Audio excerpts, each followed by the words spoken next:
Can you transfer an LLC to another state?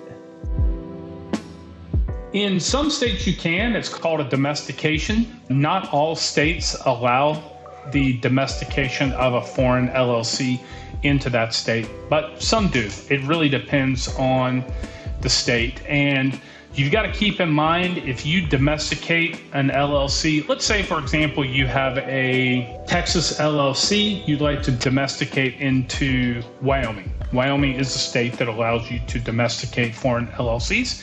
So let's say you wanted to domesticate that Texas LLC into Wyoming. Keep in mind, when you file that entity in Wyoming, so it was previously an LLC registered in Texas, when you file what's called articles of domestication with the Secretary of State in Wyoming, you have to submit your original articles of organization that you created when you filed it originally with Texas. And so anything in that public record with that original articles of organization from Texas will now be part of your public record on your filing with your articles of domestication in Wyoming.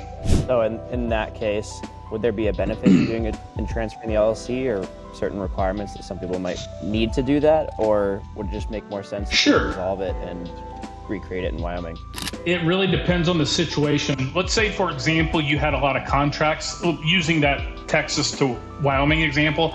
Let's say you had a lot of contracts and those contracts weren't so easy to change. Maybe you had a government contract, or you had a contract with a big company, and they're not so easy to do because there's a big bureaucratic process to change them. In that case, you would probably be better off domesticating that Texas LLC to Wyoming, because you keep the original history of the entity. You're not creating a new entity, you're just moving it from one state to the next. So the contracts would remain the same. It would still be, let's say the name of the LLC was XYZ LLC. It just changes from XYZ LLC in Texas to XYZ LLC in Wyoming. And it keeps all of that history going back to when it was originally formed in Texas. So in that case, you might want to keep the existing entity and just move it to Wyoming. That would be a good example of why you might want to do that. Government contracts is probably the most common one I see with clients, is they have government contracts, and it's not so easy to get these government agencies to update and change contracts. You have to go through a huge bureaucratic process to do that, and they just don't want to do it. Another example might be if you've got, let's say, a lot of history with your bank, or even better, a lot of history with your merchant processor. Maybe you've got 10 years of history with your merchant processor, and that's gotten you a really low discount rate on your credit card purchases. You might want to keep that old history and keep the same bank and the same merchant processor, because, as I said, you're just moving the entity from Texas to Wyoming. The EIN stays the same. Your bank account doesn't have to change.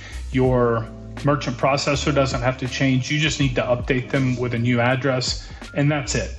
So in that case, that would be another example why you might not want to change.